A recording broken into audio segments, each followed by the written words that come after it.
Should I do this the whole time? I actually kind of like that. Yeah, you should. River Rock rub.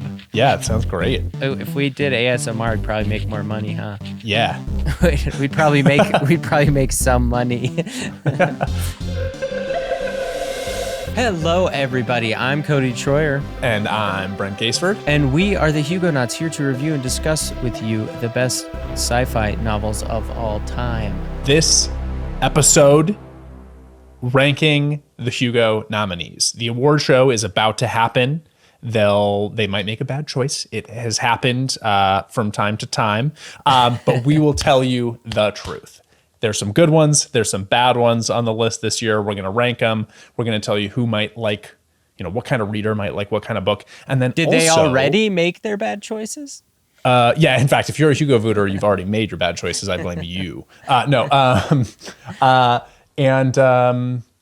we're going to talk about a bunch of other great books we read from last year that were eligible, that weren't nominated. We're going to tell you what should have gotten nominated, and also just like the books that came out last year that everybody talked about that weren't on the list. We read those too. We're going to tell you about them. So this is a whole big smash hit episode of all the best sci-fi books that came out last year. And next time, we are going to be talking about a classic by popular demand, Starship Troopers by Robert Heinlein. Dude, I'm so stoked about that. Yeah, you reread it recently and you were like, dude, I want to talk about this one. I want to talk about it so bad. It's amazing. We'll talk about it next episode. I'm going to contain myself. We also have some other news, which is new book club. So we are reading, the Discord has spoken. We are reading The Sparrow by Mary Doria Russell. If you want to discuss it on the Discord, that will happen on August 29th. The episode will come out September 10th. So order it from the library, buy it from Amazon, go to your local bookstore, pick up The Sparrow. It's a great one. We'll chat about it together. It's going to be sweet. Okay, Cody, tell us about the worst book nominated for the Hugos this year, number 6. Yeah. And not because we don't love the author, but number 6 is The Witch King by Martha Wells, the summary of which is as follows. We're just going to do some back of the books today, so enjoy my tasteful reading. After being murdered, his consciousness dormant and unaware of the passing time while confined in an elaborate water trap, Kai wakes to find a lesser mage attempting to harness Kai's magic to his own advantage. That was never going to go well. But why was Kai imprisoned in the first place? What has changed in the world since his assassination? And what does the rising world coalition appear to be growing in influence? He's not going to like the answers. Okay. And neither Cody. did I. That's just what I was going to ask you. Why is this number 6? It's just, a little bit of context here first. Martha Wells released System Collapse in 2023, also another Murderbot novel. Fabulous, as they all are, and fun. And I think she declined the nomination for that, I think, to try to launch this new fantasy series she's trying out. I don't love, it's fantasy, first of all, listeners, but it's rather uninspired, I thought.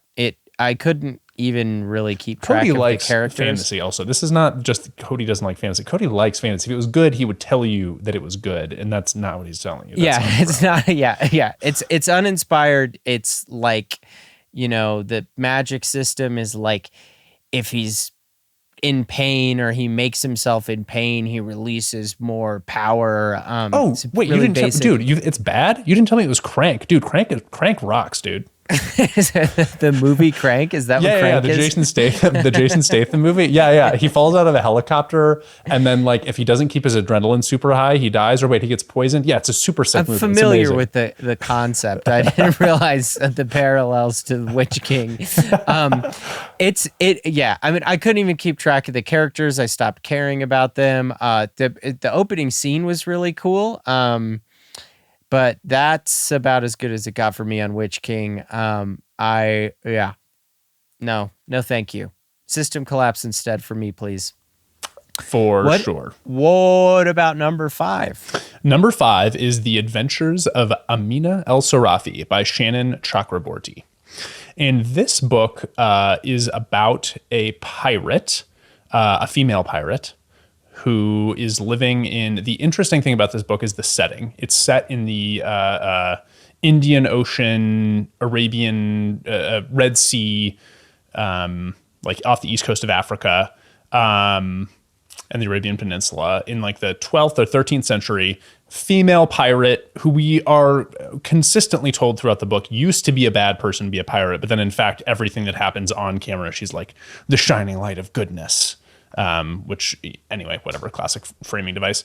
But yeah, it's just super straightforward and boring. Like the fights feel like Marvel movies in a way that like I really don't like. You know, when you're watching a Marvel movie and it's like the bad guys summon the serpents out of the sky, but then the Hulk uses his super strength to the max, which you didn't know about before right now, but now you know about it and it counters them like just like that. Like anyway, all the scenes are like that where it's like, oh, well, the guys from the sea monster from the depths has manacles of ghosts, but she can see them with her powers. And like, anyway, it drives me crazy. Yeah, I mean, that's kind of fun in Marvel, but I see why that would be annoying in prose. Yeah, in Marvel, it like kind of works, but you can, yeah, anyway. What else can I tell you about Amina Al-Sirafi? I mean, I think if you really, really, really want to explore like the Indian Ocean in the 12th century, like you'll like it. If you don't exactly want to do that, then this probably is not the one for you. Fair enough. What's number 4, Brent? Okay, number 4 is Some Desperate Glory by Emily Tesh, which is a YA novel about a young woman growing up in the last free human society because Earth has been destroyed by the Majota, the evil aliens, and their wisdom, which is their like super weapon / AI thing that they have. And they have like this space station called Gaia out in deep space, where they it's like a bunch of ships from the Earth fleet who are still alive, even though Earth is destroyed, and they're like resisting the Majota. And so she grows up with that and gets indoctrinated into being a soldier. But then they tell her that she has to go and be I don't know how to say this politely. It's impolite. It's impolite when it happens in the book too. She has to go be bred. She's going to be in the breeding program, and she's like, no, not for me. Thanks. Fair enough. Also. And so she decided she's going to flee. And yeah, then they, fight the bad guys. The first half of this book was truly terrible. Like some of the worst YA stuff I've ever seen. The back half I really quite liked a lot. So it's sort of a mixed message here. If you like YA sci-fi books, actually, I think I do recommend this, but with the caveat that like, I'm glad I'm telling you about it. You should keep reading. I know the first half is tough and the main character is acting like she's dumb as a rock, but I promise you she does evolve beyond that. I feel I see also you have a note here specifically that says listened at 2.5x. That's true. I did jack it up. You wrote real down. High. And honestly, that I could have gone faster. I didn't miss anything. Yeah. Yeah. But yeah, I just love that you wrote that down specifically. Yeah, for sure. But yeah, I mean, if you want a simple YA adventure story with themes about how getting forced to breed with guys you don't like for your whole life is bad, then this is a good book. Okay. And yet again, what's number 3? Oh, it's me again. It's another Brent book, yeah. Okay, yeah. I read a lot of books middle of the road. Okay. Sorry, man. Okay. So number 3 is The Saint of Bright Doors by Vajra Chandrasekera. And this book is an urban fantasy, although it's sort of set in the past. I don't know. They have touch tone phones, but also cell phones. It's confusing. There's a lot of things that are confusing about this book. It's set in a reimagined India / Sri Lanka, and it's about a young man whose mother is training him to kill his father, a prophet who has the power to warp space and time, but she doesn't like him because he ran off. Fair enough. and there's parts of it that are like pretty Kafka-esque, and I actually really love Kafka a lot, like one of my favorite writers of all time. But the thing with Kafka is that you can empathize a lot with the main character, because like the main character is not stupid. It's that like the system is obtuse and bureaucracy is very dense, and like no one knows what's going on. The main framing device for The Saint of Bright Doors is that the main character is like confused and like can't pay attention and just forgets stuff all the time. And that is a frustrating reason for things to be Kafka-esque. That's like one of your number one. It really sets me off. You hate that almost the most, I think. Yeah, as a way to create tension, it makes me insane. Yeah, for sure. There were some like Kafka-esque passages that I really liked. There's a point where he's in like a prison camp and just like keeps walking with the prison camp never ends. And I was like, ooh, maybe I'm into this. But then he's like, oh yeah, but like maybe I wasn't walking in a straight line, and I just like got confused and turned around. It was like, oh, okay. You almost did a Kojima Metal Gear Solid ladder thing. Yeah. Anyway. So yeah, that's the Saint of Bright Doors. There were some like interesting literary things going on, I guess, but it just didn't do it for me. Oh, and it ended with a just truly terrible Deus Ex Machina Cody. Yes. Anyway, yeah, it ends. Would you be shocked to hear that the main character who's confused the whole time does not successfully conclude the plot? Perhaps you won't be, but I was still disappointed. So anyway. Who would like it? If you really like, if you really like Kafka, honestly, like if I had come into it with the right, just like, well, I read it with no expectations. With the expectations I'm setting, I think maybe you will like it more than I did. Because there are some interesting things about it. You have to like not worry too much about like mysteries getting resolved or things getting explained. Like there will not be any of that. But if you're into that kind of like fantasy novel and storytelling, I think you might like this quite a lot. There's like some interesting stuff going on. Yeah. And I feel like you already got there, but won't like it. Yeah. If you like me, if you need the main character's dumbness to not be like a driving factor in how the plot advances. Okay. Thank God. Well. I am done telling you about books that I thought were fine. Okay, Cody, what's number 2? Okay, I couldn't decide. I kind of tied near the top. I actually don't know what this is about to be. Yeah. Yeah. Well, I think there's a case to be made for the difference between number 2 and number 1, but I liked them both. And number 2 is Starter Villain by John Scalzi, which is surprising because I'm often underwhelmed by Scalzi. And this book, this novel was just really fun and quick, and I had a lot of fun reading it.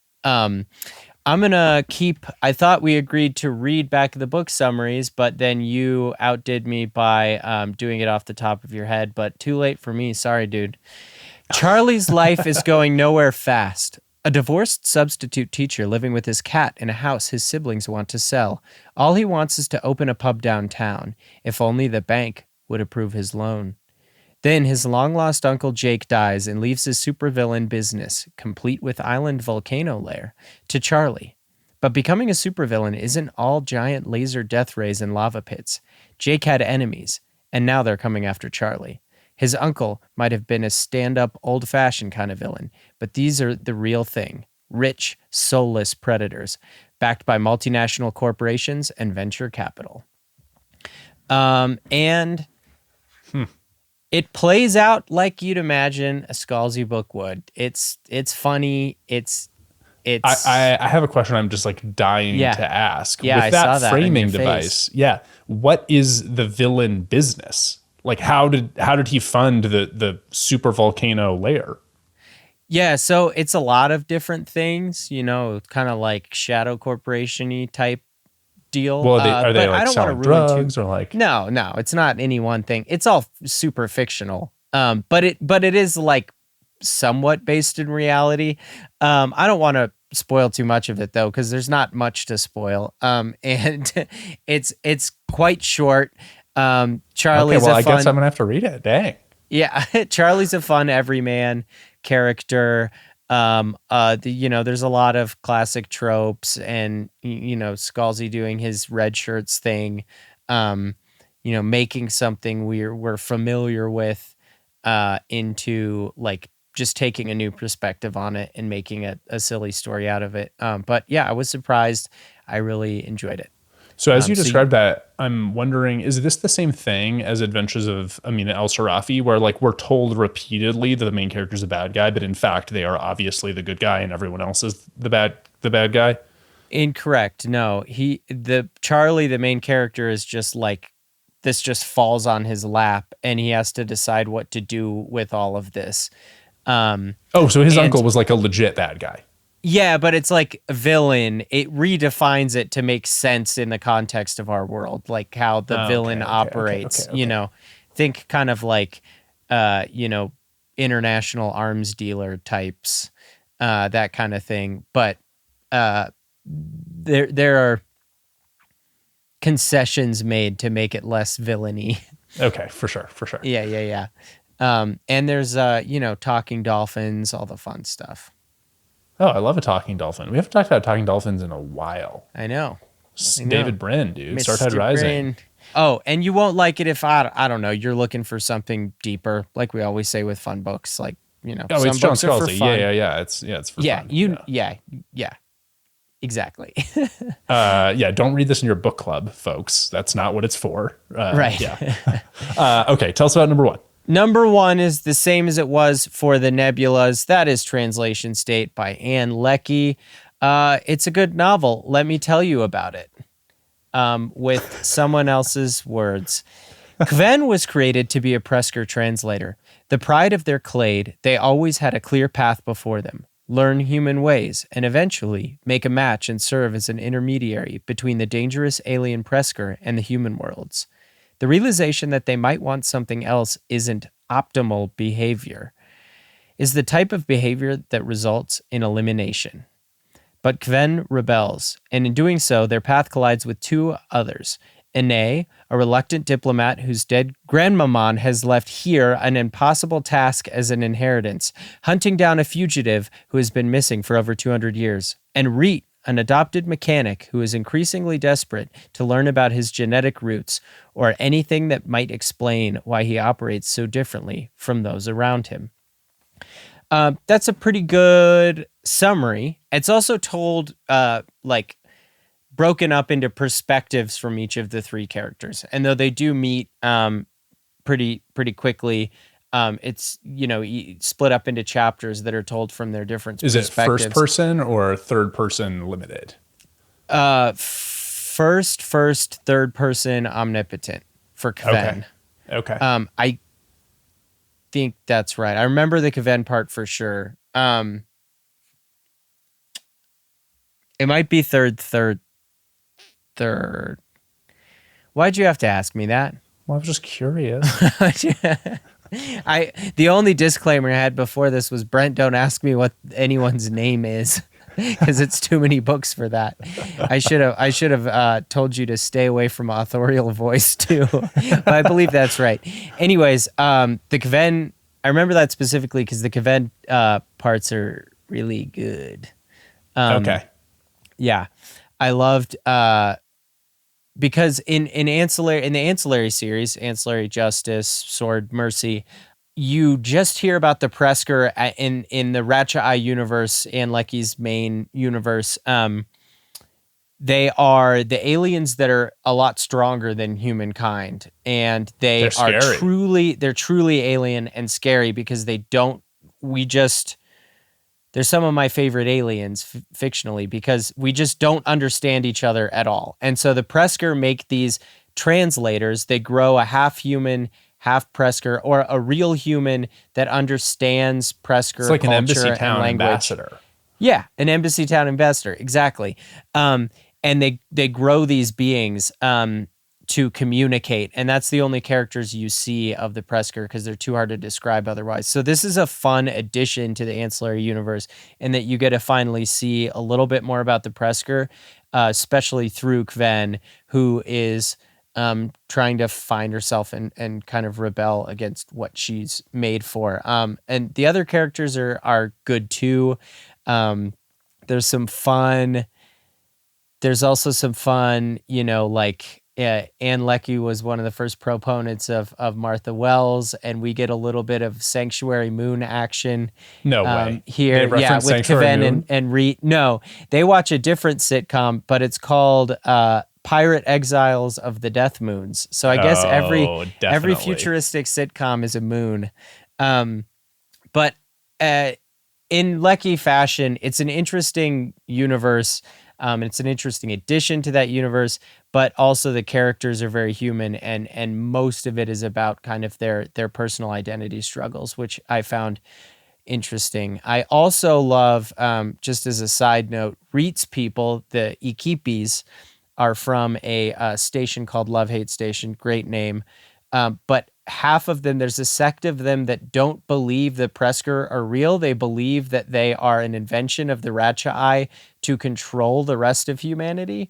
And she just, Leckie just nails how conspiracy theories work in this book. Just the idea of like, it's almost true. It's like something they would do, and they've done other stuff that's like that, but no, that's insane. And it causes a lot of interesting plot points. So I like, side note, I like the conspiracy part of the plot and commentary about conspiracy theories done through that. Okay, can I ask you something? So I love Ancillary Justice. It's like one of my favorite books of the last sci-fi books, last 15 years.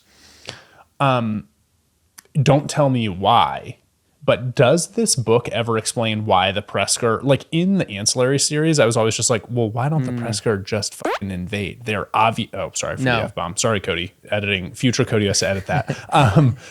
It was always like, the Presker just seemed like so overpowered, but they didn't invade. And like, I was always like, well, why not? Doesn't get explained? No. Okay. Not really. I mean, I guess kind of there's pseudo ways you start to see some things that they can do and why it might just like not matter to them. Like, but I don't want to go too much into that. They're not Klingons. They don't just like love murder. Right. Yeah, okay. It's not, fair enough. It's not that. In fact, they Leckie maintains, the line. They're nothing we can understand. Okay. That's artistically interesting and frustrating. And tough to, sometimes tough. Yeah. All right. So that's the Hugo nominees. We've ranked them. Now here's what's about to happen. We're going to talk more about other sci-fi that came out in 2023 that we think you should read. Yeah. So we wanted to read like all the books that got talked about a lot last year in sci-fi, basically, and say like, hey, what should have gotten nominated for the Hugos? What else is out there that was great? So we read a ton of the sci-fi books that came out last year. And yeah, we're going to tell you about them. Everything we're going to tell you about is at least fine. Someone's really going to like them a lot. Some of these books are really tremendous, but anyway, we'll get into it. Yeah, unfortunately, it's a kind of a freewheeling experiment. I guess it was fortunate for me because the ones I found I really loved. In fact, I liked two of them better than any book on the Hugo list. Brent, not as lucky. Yeah, as we were prepping for this episode, I was like, have I become some sort of curmudgeon who thinks all books are mediocre? And then I was like looking through my notes for all the sci-fi books I read, and I was like, oh, no, that's not true. There's several books I loved in the middle. Just like every book I read in 2023, I was like, yeah, those were fine. Anyway, so let me tell you about a fine sci-fi book that came out in 2023. Let's start fine first. Yeah. But it's quite popular. I'm sure you've heard of it, so it's good to hear more about it, and you can decide if it's for you. This is Chain Gang All-Stars by Nane Kwame Adjei-Brenyah. And this is essentially Hunger Games crossed with Death Race. If you're familiar with Jason Statham's great epic film Death Race. I'm really doing a Jason Statham thing today. You're really piling up on that. Anyway, no, but yeah, okay. So it's about prisoners who are, they basically, if you're locked up for a really long time and or on death row, you can choose to enter the Hunger Games, basically, if you would like. And if you keep winning for 3 years in a row and kill everyone you fight, then you get released. And obviously that's pretty brutal and heartless. The technology here is interesting. So it kind of reminded me of like Parable of the Sower, Parable of the Talents, where like the only technology that had been invented was for like torture, pain, and servitude. So that's tough. The different technologies about like they like implant super powerful electromagnets in your body, so you like cannot resist. They can just like force you into whatever position they want. And then they invent this real scary pain device, which I kind of won't spoil because it sort of happens over the course of the book, and there's an interesting character around it. But yeah, that's really it though. They just keep fighting. Yeah, it was like vaguely YA. Oh, the other thing that's sort of interesting about it is it's they drop in periodic real facts about the American criminal justice system and the racial inequalities therein, which yeah, was like, it's like sort of on the nose, but like, they're true and brutal facts. So anyway, yeah, it was an interesting book. I liked it. I didn't love it. The ending was surprising and unsatisfying. Anyway, yeah. Okay. So that's how we do a medium. Do you want to do a medium or do you want to do a good? I want to do a good. Tell me about something you liked. Okay. I'll do my first one. It maybe belongs on the list. It was not my favorite of the three though, but it was good. I liked The Great Transition by Nick Fuller Googins. Also, I really like his name. First not novel. It's not Goggins. It's Googins. It's Googins. Yes. Okay. Sweet name. And his first novel. It's a middle future. 100 or so years, I forget exactly when, but it's a middle future set after the Earth has come to a crisis point with climate change, survived and gotten back to thriving, and it's told in kind of two parts. It oscillates between the, I guess, contemporary time period and then flashbacks for the main characters. The main characters are a wife and a father and their daughter Emmy. There's the contemporary plot is a kind of a mystery about the mom's hiding secrets, and the flashbacks are about the mom and the dad as they lived through the peak of climate catastrophe and what they did, what parts they played in rebuilding the earth and societies and helping society and world governments come together to defeat climate change and live into the future. So I like the optimistic bend it had. It's a fun story. I like the flashback stuff a little more than the contemporary stuff, but that stuff has its own little fun mystery. And the world building is interesting. I'm not sure I buy into all of it completely, but the climate change and the climate refugee topics that it, I guess, hypothesized were pretty powerful and interesting to me, and I didn't necessarily disbelieve those. The contemporary timeline, they come back, everything is kind of a co-op, like cities and companies are co-ops, and there's a lot more cooperation, but the people who are largely responsible for initial climate change, executives, blah blah blah, all the bad guys from Ministry of the Future are coming back online, and they're able to start trying to privatize and be greedy again, and so it's about stopping them. But yeah, like I said, so some of it's maybe a little bit fanciful for a sci-fi reader, but I did enjoy this book, The Great Transition. Okay. Who would like it? I think people who are interested in climate fiction, people who like Ministry for the Future, for example, and also it's an easy read. It's not too hard to access since it happens on Earth and it's near future, whatever. It's not a bunch of crazy names and crazy ideas. It's all very familiar. And I don't think you maybe not like it if you love the harder ideas in climate fiction and you want something that compels you more, oh, that's a way this could be. Okay, sure. That makes sense. I don't know. I mean, maybe not. Maybe those parts are good too. It's a good book. All right, let me tell you about Titanium Noir by Nick Harkaway. Okay, probably a lot of listeners have heard of that one. Yeah. People, Nick Harkaway's gotten popular the last few years. Okay, so Titanium Noir is a hard-boiled noir detective story about a detective. Here we are again. Okay, so they've invented sort of immortality. You like take this injection and then you live like 60 more years. And the way it works is it like makes your body do puberty again. And so after you take it, then you're like 7 feet tall. And if you take it again, then you're like 8 feet tall. And if you take it again, you're like 9 feet tall. Anyways, there's some like real old, real rich people who haven't died yet. Basically, they're the Titans. And one of a Titan gets murdered, and our man gets invited to investigate because he seems to know everyone on the planet. Like literally everyone he meets, they're immediately like, oh, I know you're the hard-boiled PI, but like we can just josh each other. And so at the beginning, I was like, whoa, this is cool. Like what a vibe. And then 3/4 of the way through, I was like, wait, does he know everyone? Like what is this? And the ending was a little it just kind of, he just is a detective. And so I was like, oh, okay. But yeah, it was entertaining. If you like noir stuff, I think you'll like this book quite a lot. But you really have to like I'm a hard case, but I'm a good guy. Like you really, really have to want that. Cause like, that's it. That's what it is. Kind of the Detective Miller. Yeah. Okay. Exactly. Yeah. Cool. Very much so. I mean, to be fair, it's in the title. Titanium Noir. So. It is. Yeah. What I was excited. This is one that started, I think, a little bit better than it finished. At the beginning, I was like, "Whoa, this is fun. This is cool." And then, like 2/3 of the way through, I was like, "Oh, this is what we're doing." Yeah.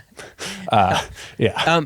And is he an author who's more in the kind of like lit section, like not away from genre fiction, or am I? I don't think so. No, I think he's a sci-fi guy traditionally. This is my first book of his that I've read, but a bunch of people on the Discord were like, "Oh, I'm excited about this because I like Nick Harkaway." So, no, I'm glad I read it. I'll definitely read more of his stuff. It just wasn't like, oh, well, that's clearly like should have been the Hugo nominee. It was just like, oh, that was good. That was fine. Like, yeah, gotcha. It just wasn't. It didn't like stir me up. Right.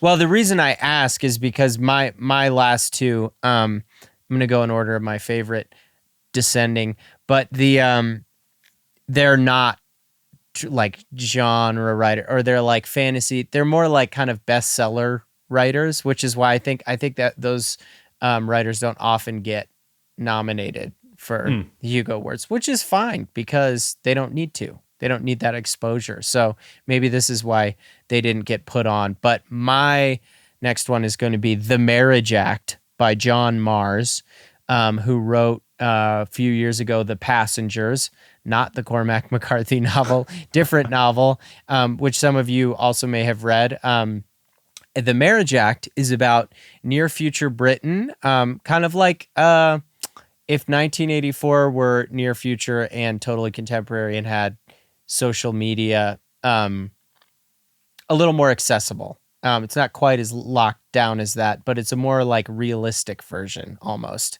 And the government has decided that marriage is the most important thing, the moral fiber that holds together a country, because countries around the world are dissolving into chaos.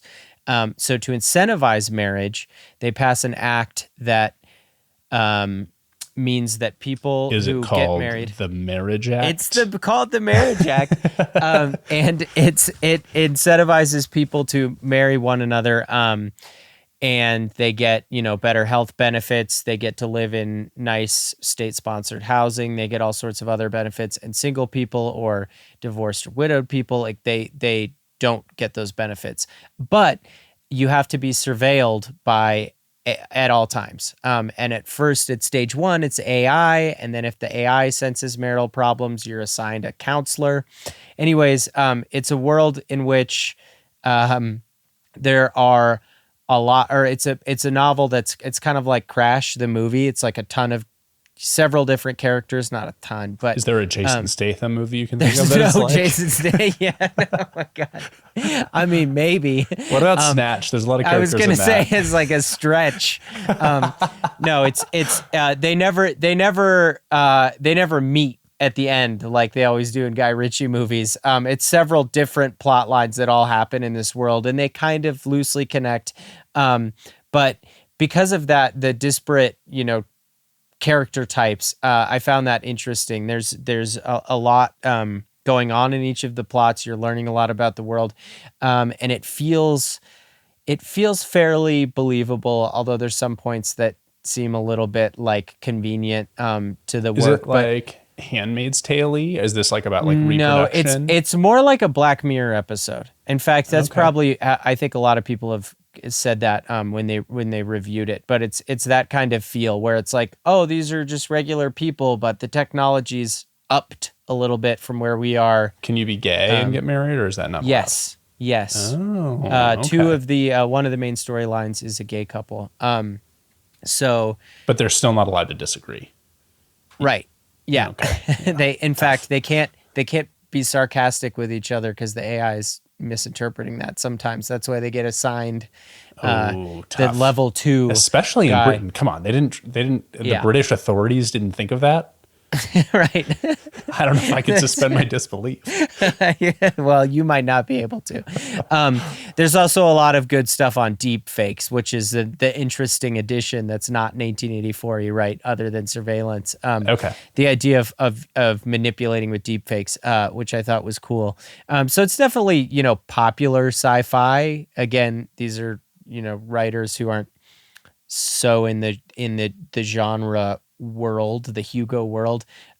So you will like it if you found my summary compelling. If you like Black Mirror, if you like books with multiple different characters going on storyline to explore the universe the authors created, you won't like it if you have a harder time suspending your disbelief and are like a very sci-fi, the internal rules that the authors created have to really make sense for me to get through this. You said. All right. Shall I do our? I got another. You got one more. You got one more, and then I got one fine more. one. Yeah. Okay. Yeah. Okay. Let's hear some fine. Okay. I got Red Team Blues by Cory Doctorow. Which, first off, let me say, I actually think this is not a science fiction book, but I think it's getting put in sci-fi because Cory Doctorow wrote it. It's just like a story about a modern. It's about a forensic accountant. I'm not shitting you. That's kind of cool. And cryptocurrency. But it's like it's kind of like Demon by Daniel Suarez, but like the stakes are like 1,000 times lower, and it's like kind of less cool. It's like about a 65-year-old guy who's like solving financial crimes. Then there's kind of some mob stuff that happens, but the plot takes like a really long time to get started. I actually liked the end. This is the reverse of my complaints from several of my books here. The first half was much less strong than the second half. It just like, it needed to get to the conflict, and it kind of didn't do it for a while. And he was just like floating around being an attractive 65-year-old, like sleeping with too many people in a way that didn't make sense for quite a while. And then eventually it was like, oh, and now we'll have some conflict. And then that was good. But yeah, it's not really a sci-fi book. I think even like, I like Cory Doctorow a lot. And this is just like, of all of his stuff I've read, like this is fine, but like I really like him a lot. This is my last recommendation for his stuff. And also, unfortunately, at the end, they're like book 1 of the Michael Hench. No, that's not right. Something, his last name's definitely Hench. Mitch Hench, Mike Hench. Anyway, book 1 of the something Hench series. And I was like, oh no, Cory, please don't do that. Anyway, there's not a chance in hell it's Mitch Hench or Mike Hench. Those both sound like prank call names. It definitely starts with that's true. It definitely starts with an M. Anyway, I finished it yesterday. I should know. Jason Statham Hench. Yeah, could be. It could do with a little more Jason Stathaming, actually. Yeah, that's what it sounds like. Yeah. That's why I bring him up. We don't talk about him that much. So I thought. But yeah, it's Anyway, so it goes. Okay, tell us about our last book that should have been on the list. Should have, or whatever. I mean, I just liked it. It's my favorite sci-fi that came out in 2023. I loved it. I liked it better than all the other books we've talked about so far. It is The Ferryman by Justin Cronin, who wrote, some of you may be familiar with him from The Passage, the vampire trilogy that came out like a decade ago. So he's obviously in the mainstream. But The Ferryman was fantastic. I loved it. It takes place on an archipelago called Prospera. There's 3 parts to this. Well, there's 2 parts to the archipelago. There's Prospera, where very wealthy people live very healthy, youthful, long lives until they retire. They elect to retire themselves. I'm putting that in quotes for those just listening, to the nursery, which is an island off to the side of Prospera. And when they retire, they go away, and their memories will be purged, and they come back as a 16-year-old to be adopted by another family. There are no children on the island, and there's no access to the outer world. Of course, there's also another part of the archipelago where all of the working class live to support the rich lifestyles of the Prosperans. And the main character is Proctor Bennett, who is a ferryman, his job is to pick up the people who are retiring and get them to the ferry that takes them to the nursery. I won't say too much more about it because it is a fantastic, like, page-turning mystery novel. What is Prospera? What is Proctor's job? I mean, in the quintessential setup, Proctor starts to realize some things are off, and maybe he's getting some memories from somewhere else, and you're realizing as the audience things are off, and the mystery and the action just starts unfolding, and there are tons of reveals, tons of crazy twists. This book goes like long on the twists, and it's totally sticks the landing. It's really fun from the get-go. The landing is stuck. I absolutely loved The Ferryman, and I hope you all read it because I want to hear what you think. And if you're all like, actually, that one is the worst of all of these novels, but I don't think so. That's true. Yeah, I'm excited to read this one. This is the one that I'm like gonna go back and read from this batch. Yeah, you definitely should. It's really fun. It's really fun. It's cool, and it's a cool sci-fi. Which of my books are you too. gonna read, Cody? They're all so compelling sounding. We just wanted to, expand this year and talk about more stuff that came out because, it's not just the Hugos out there. So pick what you'd like to read and let us know what you think if you've already read. And we will see everybody for Starship Troopers by Robert Heinlein. Yes, and don't forget to start reading The Sparrow by Mary Doria Russell. We'll see you for that in like 3 episodes, but you got to start reading it now because that's how books work. We'll see you soon. And join us on the Discord to be part of the discussion on the book club. Yar. Peace. All right, see ya.